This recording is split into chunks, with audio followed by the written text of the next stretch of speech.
Hello friends, நான் உங்க டெல்லி தமிழச்சி. எல்லாரும் எப்படி இருக்கீங்க? நான் ரொம்பவே நல்லா இருக்கேன். இன்னைக்கு என்ன வீடியோ பார்க்க போறோம் அப்படின்னு பாத்தீங்கன்னா 50 days weight loss சேலஞ்சோட டே 37. இன்னைக்கு என்னெல்லாம் ஃபாலோ பண்ண போறோம்னு சொல்லிட்டு டிப்ஸ் அண்ட் ரெசிபிஸ் உங்க கூட ஷேர் பண்ணிக்க போறேன். ஸோ ஸ்கிப் பண்ணாம வீடியோ பாருங்க, கண்டிப்பா உங்களுக்கு யூஸ்ஃபுல்லாக இருக்கும். நம்ம சேனலுக்கு நீங்க ஃபர்ஸ்ட் டைமா இருக்கீங்க அப்படின்னா மறக்காம சப்ஸ்கிரைப் பண்ணி சப்போர்ட் பண்ணுங்க. இது வரைக்கும் சப்ஸ்கிரைப் பண்ணி சப்போர்ட் பண்ணிச்சுக்கோ. உங்க எல்லாருக்குமே ரொம்ப ரொம்ப நன்றி. இந்த வீடியோ ஏதாவது ஒரு விதத்துல கண்டிப்பா உங்களுக்கு யூஸ்ஃபுல்லா இருக்கும்னு நினைக்கிறேன். யூஸ்ஃபுல்லா இருந்துச்சு அப்படின்னா ஒரு லைக் கொடுத்து என்னை வந்து மோட்டிவேட் பண்ணுங்க. நிறைய ஷேர் பண்ணி விடுங்க. அவ்வளவுதான். சில டவுட்ஸ் இருக்கு, அதெல்லாம் பார்த்ததுக்கு அப்புறம் இன்னைக்கு டே vlog வந்து பார்க்கலாம்.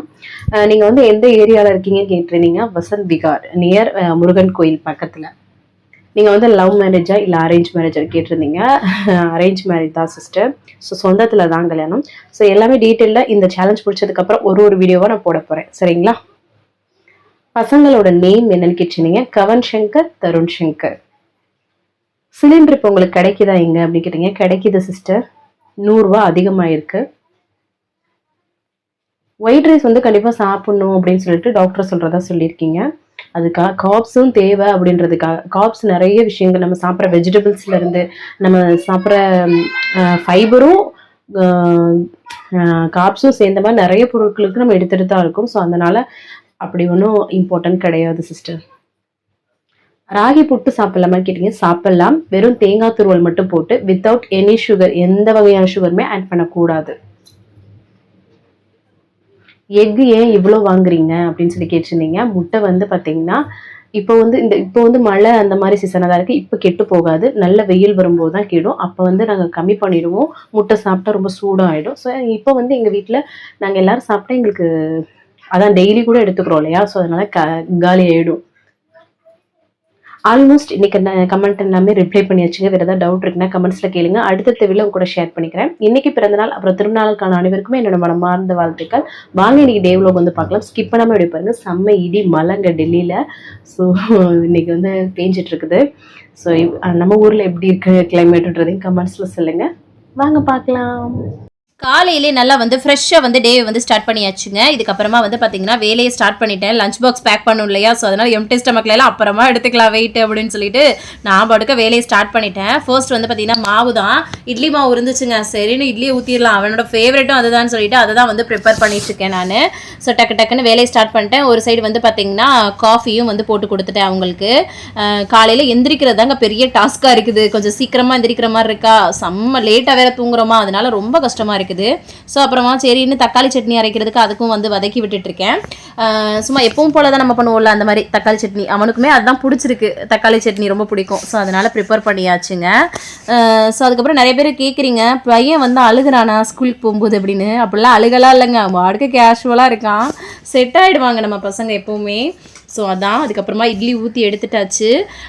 எப்போவுமே நம்ம இந்த ஸ்டீல் பாத்திரத்துலலாம் வந்து போடும்போது எண்ணெய்லாம் தடணும்லாம் அவசியம் கிடையாது.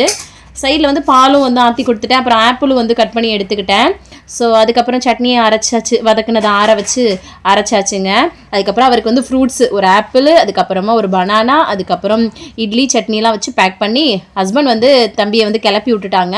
கிளப்பி கொண்டு போய் அப்புறம் விட்டுட்டு வந்துட்டாங்க. அதுக்குள்ளே நான் வெயிட் அப்போ தான் செக் பண்ணேன். 60.35 வந்து இருக்குது. சூப்பர். ஓகே, நம்ம மெயின்டைன் தான் பண்ணுறோம். சரி, அதுக்கு முன்னாடி வந்து சரி சியா சீடை ஊற வச்சிடலாம் அப்புறம் குடிக்கிறதுக்கு அப்படின்னு சொல்லிட்டு சியா சீடு தான் வந்து ஊற வைக்கிறேங்க. 1 ஸ்பூன் அளவுக்கு தான் ஒரு ஆள் எடுத்துக்கணும். சப்ஜா சீடு பெஸ்ட்டா இல்லை சியா சீடு பெஸ்ட்டான்னு கேட்குறீங்க. சியா சீடு தாங்க பெஸ்ட்டு. ஸோ அதான் ரொம்ப நல்லது. ஸோ அதை வந்து அப்படியே வந்து சாப்பிடக்கூடாது, அப்படியே வாயில் போட்டுட்டு தண்ணி குடிக்கலாம் அப்படின்ற மாதிரிலாம் இருக்குது. கிட்டத்தட்ட வந்து ஒரு 2 மணி நேரமாக ஊற வச்சா ரொம்ப நல்லது. ஸோ அதனால் 1 ஸ்பூன் போட்டு நல்லா தண்ணி ஊற்றி அப்படியே வந்து ஊற வச்சாச்சு சைடில். இந்த பிராண்டு தான் நான் வந்து சியா சீடு வந்து யூஸ் பண்ணுறேங்க. சரிங்களா? அதுக்கப்புறம் எம்டி ஸ்டமக்கில் வந்து பார்த்திங்கன்னா இன்றைக்கி நார்மலான தண்ணி தான் வந்து குடிக்கிறேங்க. ஸோ நல்லா வந்து தண்ணி நிறைய குடிங்க. ஸோ அதுக்கப்புறமா வேலை வந்து சரின்னு டக்குன்னு கொஞ்சம் நேரம் வாக்கிங் வந்து பண்ணலாம். இட்லி சட்னிலாம் வந்து அரைச்சாச்சு இல்லையா?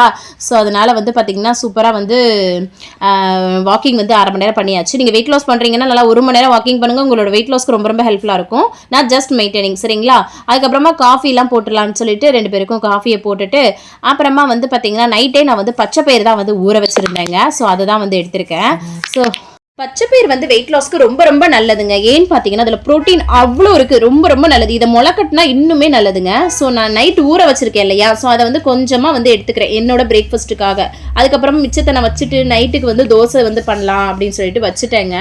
ஸோ உங்களுக்கு 2 ரெசிபி காட்டின மாதிரி இருக்குமே அப்படின்னு சொல்லிட்டு. ஆனால் ஃப்ரிட்ஜில் தூக்கி வச்சிடறேன் நார்மலாக. சரிங்களா, இப்போ அந்த பச்சைப்பயிர் போட்டோம் இல்லையா, அதில் பொடியாக கட் பண்ண வெங்காயம் பச்சையாக எடுத்திருக்கேன். இது அவிக்கலாம் இல்லை, சரிங்களா, பாயில் பண்ணாமல அப்படியே பச்சையை எடுத்துக்கோங்க, ரொம்ப ரொம்ப நல்லது. கேரட்டை பொடியை கட் பண்ணி சேர்த்துருக்கேன். நீங்கள் வந்து முட்டைக்கோசு அது மாதிரி கூட சேர்த்துக்கலாம். சரிங்களா, அதுக்கப்புறமா அதில் வந்து மிளகுத்தூள், உப்பு, லெமன் ஜூஸ் வந்து ஆட் பண்ணியிருக்கேன். அவ்வளோதான். இது அப்படியே மிக்ஸ் பண்ணிக்கோங்க. கொஞ்சம் கொத்தமல்லி தழை போட்டோம்னா ஃப்ளேவர் அட்டகாசமாக இருக்குங்க. இதில் வெள்ளரிக்காய் வந்து பொடியாக கட் பண்ணி நம்ம சேர்த்துக்கலாம். நான் வந்து தனியாக அன்னைக்கு நான் சேர்த்துக்கிறாம. சரிங்களா, ஒரு வெள்ளரிக்காய் நல்லா பெருசாக கட் பண்ணி சேர்த்துக்கிட்டு அந்த நம்ம மிக்ஸ் பண்ண அந்த பயறு, அதுக்கப்புறமா ஒரு அரை துண்டு ஆப்பிள், சரிங்களா, அதை வந்து பீஸாக கட் பண்ணி வச்சுருக்கேன். ஸோ காலையில் பிரேக்ஃபாஸ்ட்டை சூப்பராக இப்படி எடுத்துக்கிட்டாச்சுங்க. அதுக்கப்புறமா வந்து காஃபி அம்மாச்சிக்கு ஒரு 11 மணி போல் போட்டு கொடுத்துட்டு கையோடு வந்து பார்த்திங்கன்னா பாத்திரத்தெல்லாம் வீடு க்ளீன் பண்ணுறது அப்படி இப்படின்னு இருந்துச்சுங்க. அதெல்லாம் முடிச்சுட்டு அப்புறமா வந்து குளிச்சு ஃப்ரெஷ்அப் வந்து ஆகியாச்சு. இப்போ வந்து தம்பியோட ஸ்கூலுக்கு போகணும், டைம் ஆகிடுச்சுங்க. மழை வேற ஒரு மாதிரி தூத்த போட்டுக்கிட்டே இருக்குது இங்கே உள்ள கிளைமேட்டுக்கு. ஸோ கவன் வந்து வீட்டில் தான் இருக்கான்ல, நாளையிலேருந்து அவர் ஸ்கூல் கிளம்பிடுவார். ஸோ அதனால் நாங்கள் 2 பேரும் வந்து கிளம்பிட்டோங்க. 2 பேரும் வந்து கொடையை பிடிச்சிக்கிட்டே போனோம் கொஞ்சம் தூரத்துக்கு. அதுக்கப்புறமா அவ்வளோவா இல்லை, நான் வந்து குடிக்கலை, இவனுக்கு மட்டும் வந்து பிடிச்சி விட்டுட்டு அதுக்கப்புறமா ஸ்கூல்லேருந்து கூட்டிகிட்டு வந்தாச்சு. லைட்டாக தான் தூரல் போட்டுட்டு இருந்துச்சு. பிள்ளைங்களை கொடையை வச்சுக்கிட்டு கூட்டு வர்றது மெயின் ரோட்டில் கொஞ்சம் கஷ்டமாக தான் இருந்துச்சு. ஒரு ரோடு கிராஸ் பண்ணணும், அப்படி தான் வந்து கூட்டிக்கிட்டு வந்தேன். வந்ததுக்கப்புறம் சரின்னு டக்குன்னு அம்மாச்சிக்கு ஒரு காஃபி கேட்டாங்க. ஸோ அதையும் போட்டு கொடுத்துட்டு அப்புறமா வந்து பார்த்திங்கன்னா வேலையை ஸ்டார்ட் பண்ணிட்டேன். ஆஃப்ரிக்கா கருவாடு, இது நெத்திலி கருவாடு. இது வந்து சின்ன சின்னதாக இருக்கும், அது வந்து குக் பண்ணியே வரும், அந்த மாதிரி இருந்தது. ஸோ அதை கொடுத்தாங்க. ஸோ அதை வந்து பண்ணிடலாம் அப்படின்னு சொல்லிட்டு கடாயில் எண்ணெய் சூடு பண்ணிவிட்டு சீரகம் கொஞ்சம் பொரிய விட்டுக்கிறேன். அது கூட பூண்டு வந்து நல்லா தட்டி சேர்த்துக்கிறேன். சரிங்களா, இதை வந்து கருவாடை வாஷ் பண்ணலாம் தேவையில்லை, அப்படியே எல்லாமே குக் பண்ணி தான் வந்திருக்கு. அது அதாவது நார்மலாக வந்து வேக வச்ச அந்த மாதிரி வந்திருக்கு. அப்புறம் வெங்காயம், பச்சை மிளகா, கருவேப்பிலை இதெல்லாம் போட்டு நல்லா வந்து வதக்கி விட்டுக்கிறேங்க. இந்த மாதிரி பண்ணும்போது கருவாடு டேஸ்ட் ரொம்ப நல்லாயிருக்கும். ஸோ நாளைக்கு சேர்த்து பண்ணி வச்சுட்டோம்னா அப்படியே அப்பப்போ இந்த சாப்பாட்டுக்கு நல்லா இருக்கும் இல்லையா, அதனால் அப்படி பண்ணி வச்சுக்கிறது. அப்புறமா அந்த கருவாடை வந்து நான் சேர்த்துக்கிறேங்க. ஸோ சேர்த்து நம்ம தொக்கு மாதிரியும் பண்ணலாம், இந்த மாதிரி நான் பொரிக்கிற மாதிரி இப்போ பண்ணுறேன். சரிங்களா, கருவாடு சேர்த்து நான் ஒரு நல்லா வதக்கி விட்டுட்டு வீட்டில் அரைச்ச குழம்பு மிளகாய் தூள், அதுக்கப்புறமா வந்து பார்த்திங்கன்னா உப்பு வந்து போட்டு நல்லா சுருள அதை வந்து பார்த்திங்கன்னா பரட்டி எடுத்துட்டோன்னா சூப்பரான கருவாடு வந்து சம்பல், அதாவது பொரியல் எதுனாலும் சொல்லிக்கலாங்க, நல்லாயிருக்கும். இது கடைசி கொஞ்சம் பெப்பர் மட்டும் போட்டு அப்படி இறக்குனா செமையாக இருக்கும். ஸோ அதையும் வந்து பண்ணி இறக்கியாச்சு. நல்லா கிறிஸ்பியாக இருக்கிற மாதிரி இருக்கும். ஆயில் ரொம்ப கம்மியாக தான் யூஸ் பண்ணியிருக்கேன், பார்த்தாலே உங்களுக்கு தெரியும். ஸோ அதான் அதுக்கு, ஏன்னா கருவாட்டிலையுமே ப்ரோட்டீன் ரொம்ப இருக்குங்க, ரொம்ப நல்லது.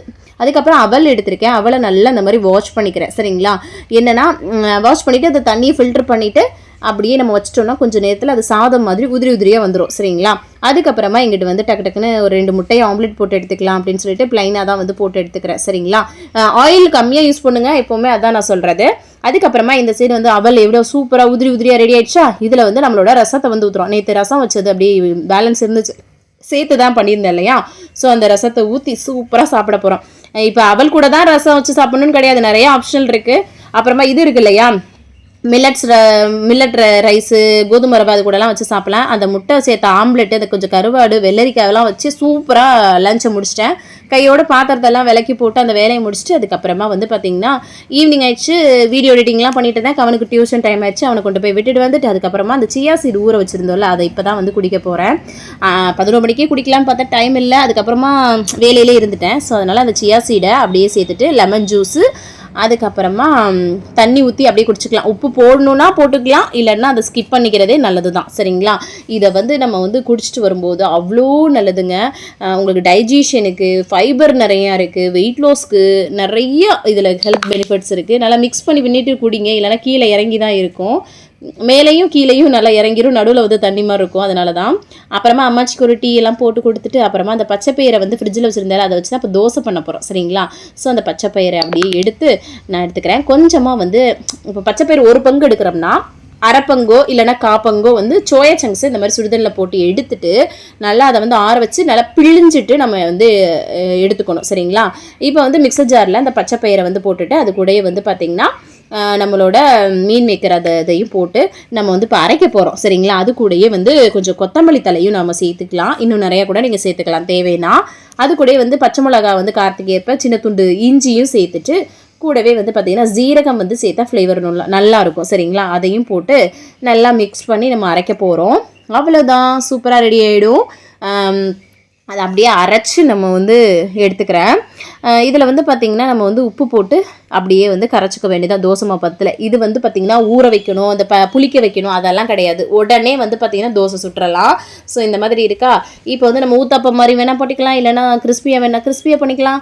நான் வந்து இந்த சைடு தோசைகளில் காய வச்சுட்டு தேங்காய் சட்னிக்கு வந்து ரெடி பண்ணிட்டு இருந்தேன். தோசை வந்து சூப்பராக இழுக்கிறதுக்கு வரும். நான் வந்து வீடியோ எடுக்கிறனால ஒழுங்காக இழுக்கலை, ஆனால் சூப்பராக வரும். கண்டிப்பாக ட்ரை பண்ணுங்கள். ப்ரோட்டீன் ரிச் சூப்பரான ஒரு பிரேக்ஃபாஸ்ட்டோ இல்லை ஒரு டின்னரோ இல்லை மதிய லஞ்சக்கோ எடுத்துக்கலாம். நம்ம விருப்பம் தான், நமக்கு ப்ரோட்டீன் முக்கியம், அதுதான் வந்து ரொம்ப. ஸோ அதனால் சூப்பராக சுட்டு எடுத்துக்கிட்டேன், எண்ணெயே சேர்க்காம. அப்புறம் தேங்காய் சட்னிக்கு ஒரு கருவேப்பிலை போட்டு தாளித்து கொட்டியாச்சு. சூப்பராக அதுவும் ரெடி ஆகிடுச்சு. செம்மையாக வந்து ஒரு 2 தோசை வச்சு அதில் வந்து இந்த தேங்காய் சட்னி வச்சு சாப்பிட்டாச்சு. இந்த தோசை ஊற்றும் போதே மேலே கொஞ்சம் வந்து ஒரு முட்டை உடச்சி ஊற்றுறதோ இல்லைனா இந்த முட்டைக்கோசு கேரட்லாம் துருவி போட்டு அப்படி கூட நீங்கள் சுட்டுன்னு எடுக்கலாம். இன்னும் மோர் ரிச்சாக இருக்கும் சரிங்களா. ப்ரோட்டீன் ஃபைபர் நிறைந்ததாக இருக்கும். அதுக்கு தான் கையோட வந்து பார்த்திங்கன்னா அவங்க எல்லாத்துக்குமே ஊற்றி கொடுத்துட்டு அப்புறமா வந்து கையோட பாத்திரத்தெல்லாம் கழுவி போட்டுட்டு வேலையை முடிச்சுட்டு கடைசியாக தண்ணி குடிச்சு கம்ப்ளீட் பண்ணுறேங்க. 6:30 to 7 டின்னர் முடிச்சிடுங்க. அதுக்கப்புறமா பசிக்குதுன்னா நிறைய தண்ணி குடிங்க, வேறு எதுவுமே சாப்பிட்றாதீங்க. அப்போ தான் அந்த டயத்தில் தான் வெயிட் லாஸ்க்கான வேலை நடக்கும். ஸோ அதனால் புரிஞ்சுக்கோங்க. இன்றைக்கி டேவை சூப்பராக வந்து கம்ப்ளீட் பண்ணிட்டு நீங்களும் சூப்பராக கம்ப்ளீட் பண்ணிக்க நினைக்கிறேன். இந்த வீடியோ கண்டிப்பாக உங்களுக்கு யூஸ்ஃபுல்லாக இருக்கும்னு நினைக்கிறேன். யூஸ்ஃபுல்லாக இருந்துச்சுன்னா ஒரு லைக் கொடுத்து என்னை வந்து மோட்டிவேட் பண்ணுங்கள், நிறைய ஷேர் பண்ணி விடுங்க. அவ்வளோதான் நினைக்கிறேன். நாளைக்கு ஒரு இன்ட்ரெஸ்டிங்கான vlogல உங்களை வந்து மீட் பண்ணுறேன். அது வரைக்கும் இவ்வளோ நேரம் இந்த வீடியோவை பொறுமையாக பார்த்தமைக்கு மிக்க நன்றி. பாய், see you, நாளைக்கு பார்க்கலாம். பாய்.